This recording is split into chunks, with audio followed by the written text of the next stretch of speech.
Hey everyone, welcome back to Raccoon City. You got Tim and Sid from PlayStation here. Howdy ho. And we're joined by Resident Evil 3 producer Peter Fabiano. Hey guys. Peter, thanks for joining us. Thanks for having me. So what we're going to be doing in this video is actually comparing the original 1999 Resident Evil 3 to this gorgeous, stunning, upcoming Resident Evil 3 remake that you've been working on, Peter. Awesome. Thanks for the kind words. Yeah, of course. Before we kick into the 1999 footage, just from a top level, that's pretty gnarly. What would you say is the biggest changes that have happened with this remake? Well, as you can see, we've used the RE engine for this one as well, and it's a fully reformed, redone from ground up Raccoon City. So You'll see a lot more of the city here.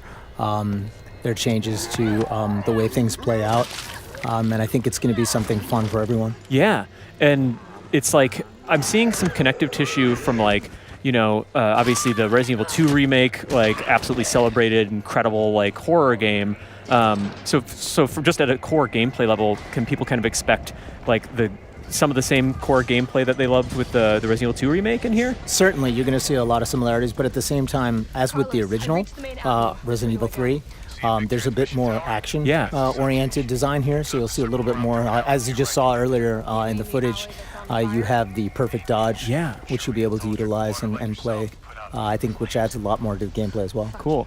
And then when we jump back to the 1999 version, we'll see some of the original, where they actually introduced the 180-degree quick turn and dodge. The dodge mechanic. It was a little harder to pull off back then, but... Here we go. Yeah, so now we're back. Look at those graphics. Yeah. One thing that's interesting that I think we'll see and would love to hear you talk about once we get back to the 2020 version is the Resident Evil 3 Raccoon City was a lot of narrow corridors, and it seems like this Raccoon City that Capcom's developing is just much wider and fleshed out. That's right. Yeah, you'll see more open spaces. It's not an open world game by any means, but it has more open spaces, and we wanted to balance it out. You'll have some claustrophobic areas as well. Cool. So it's a really good balance of the two. Awesome.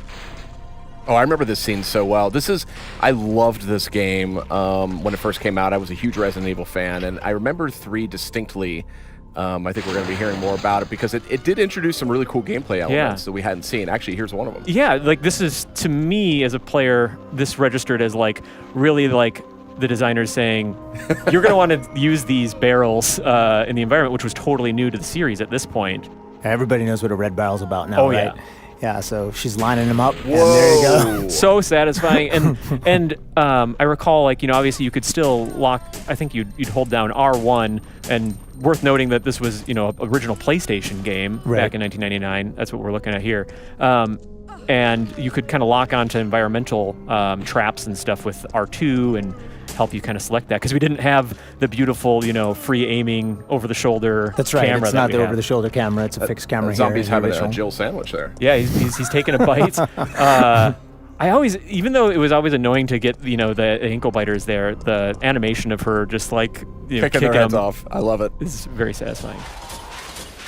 And we're back. This is wild, seeing this juxtaposition here. And I love this note here because it almost feels reminiscent of that classic scene from the 1999 game. Right, and you'll see a lot more in the environments here, right? They're a lot more vivid. Yeah. We really wanted to make the city still feel alive. It's at the early state of the outbreak, and there you go. That's awesome. Barrel.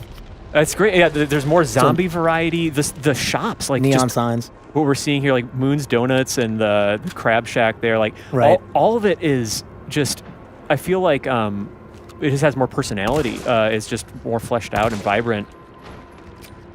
Yeah, for sure. I mean, the city itself is almost its own character in a way. And the team had a lot of fun building out. Oh, there's another one. You see the environmental object that you can use to your advantage. It kind of stuns the zombies.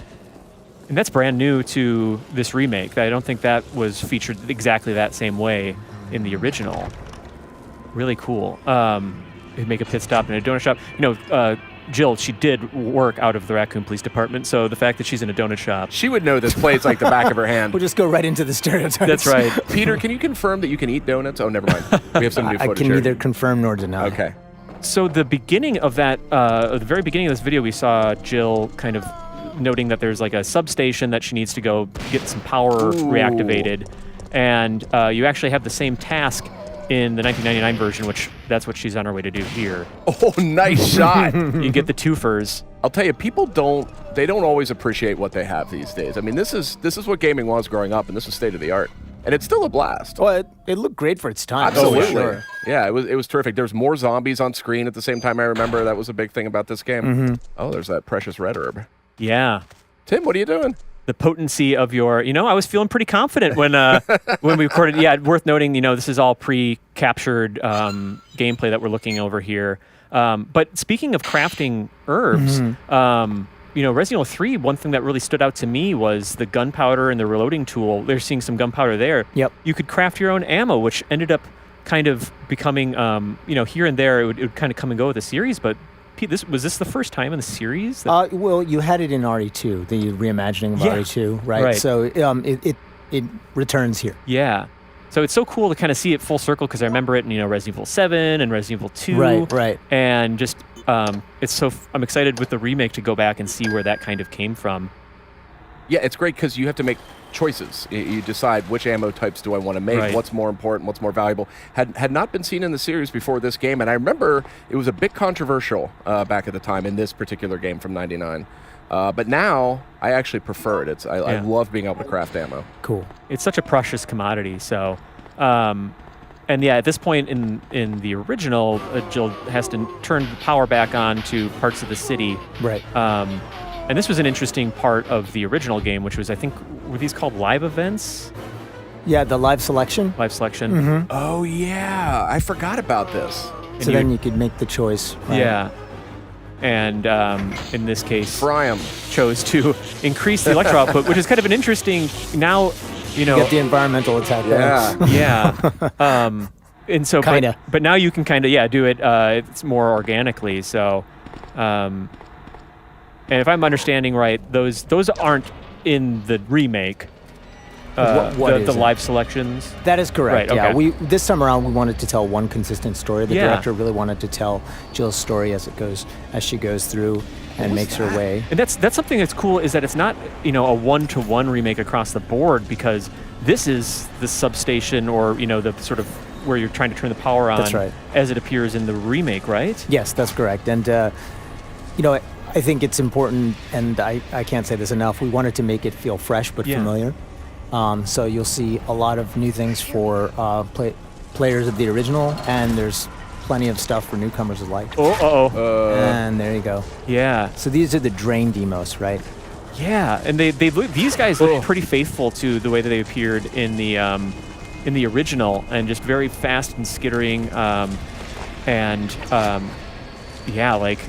definitely good for shotgun's definitely a good tool. For them. Yeah, definitely. You want to take care of them quick. Yeah. But yeah, it's what's one thing that I feel like Capcom and your team is just incredible at with remakes is delivering on the core of what made the gameplay and the story and the characters great, and changing enough that it makes it feel fresh, not just for newcomers, but also if you played the original. Right. What's great about horror, right, is the unexpected. That's right. So it's great that you say that.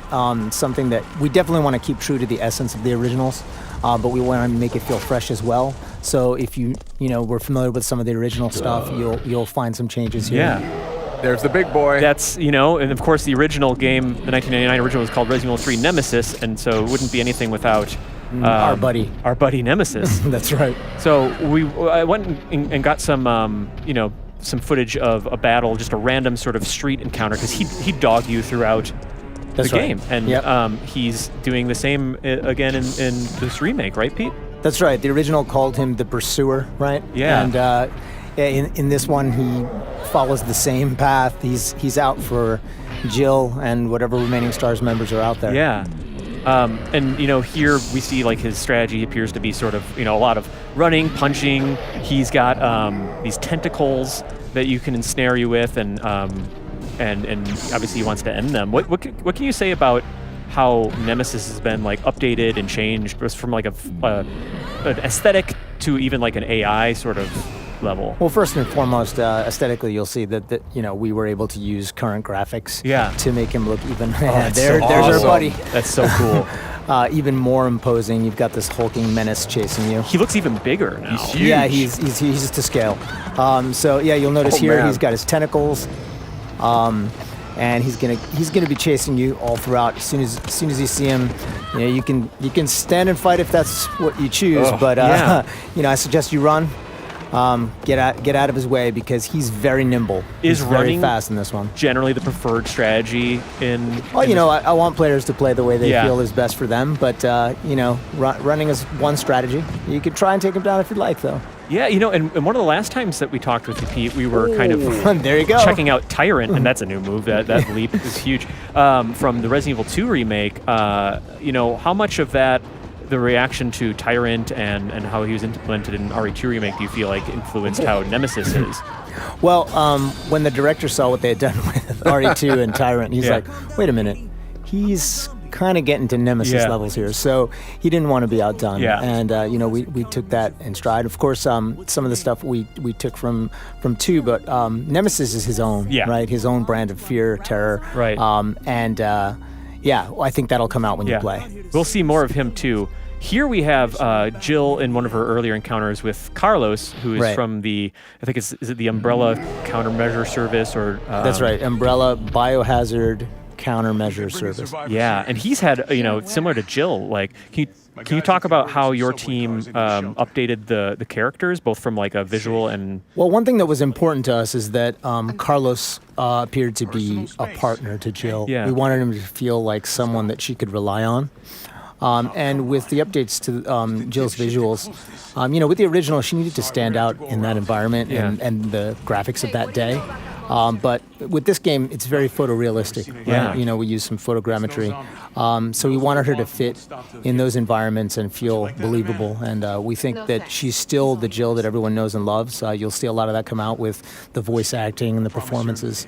But yeah, I think she looks great. The team loves the way she came out. Carlos too. Yeah, they really, I think, are really faithful to the spirit of what they were like in the original, while just feeling a little more. I'm a sucker for the original, PlayStation games voice acting, very of its era.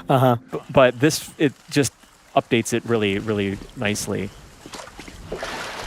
Yeah, I think we still managed to keep, an essence of the time as well. It's the 90s, right? Yeah. These guys. Yeah, these were like a iteration of the Hunter enemy that was with the series from the very beginning, but kind of a different take on them, right? Right. More agile. Yeah, I remember fighting these guys. These are probably my most dreaded enemies in all of Resident Evil. Yeah, they're tough. They could one-shot you. Yep. And, I was purposefully, I'll say, playing a little sloppily here, and admittedly on easy mode. I really wanted to get this stuff. This is all you. This is all me. Yeah, you can blame me. Oh, there you go. Oh my gosh. Yeah. Wow, that's awesome. They look more froggy in this one. Yeah, I think it was like the Hunter Beta or something like that. That's right, yeah. And you would have seen one of those in the trailer, right? Yeah, we got a little tease, and I think the location in the remake where Jill is here is a little bit different, but some familiar threats in the here. sewers here. Oh, look at our buddy. What is this? Yeah, that's our buddy Hunter Gamma. Yeah. Hunter Gamma. Yeah, they are the big mouth guys. I said beta before. That is freakish. Look at that. What's happening there? Oh, man. Yeah, you're definitely dead. Had to make a comparison. And this is going to be the final comparison that we make between just sort of a more focused boss battle between Nemesis that shows him having a weapon and discarding it and kind of what he does in battle. But I remember this fight very well, actually. This was a tough one. Really tough. So what would you say, Pete, are some of the biggest changes from Nemesis's battle tactics that we can see in the remake? Well, I think you saw it earlier, but clearly he has that big leap that he can make. And we have given him a variety of weapons as well that he can use at his disposal, and I think you have something coming up here. Yeah, and because it was a big deal that he had a rocket launcher. I felt like it was kind of symbolic because most Resident Evil games ended with you using wielding a rocket launcher, and here the main enemy just has one on him.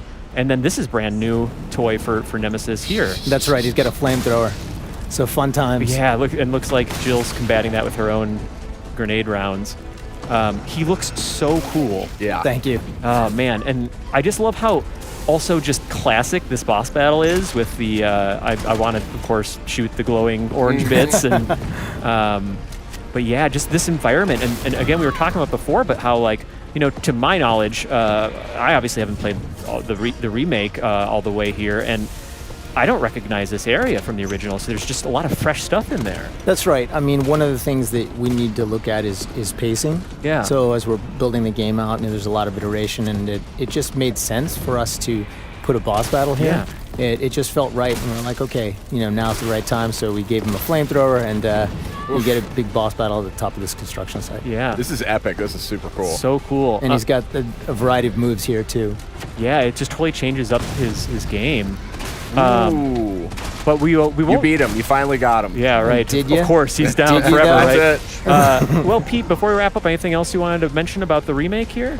Well, we just hope that people get to pick it up, play, and enjoy it. Yeah. You know, we put a lot of work into making this something special, and we think that there's something special there for everybody. Awesome. It'll be out on April 3rd. That's correct. On PlayStation 4. So thanks, everybody, for watching. Yeah, thanks a lot for having me. Looking great. Thank you. プレイステーション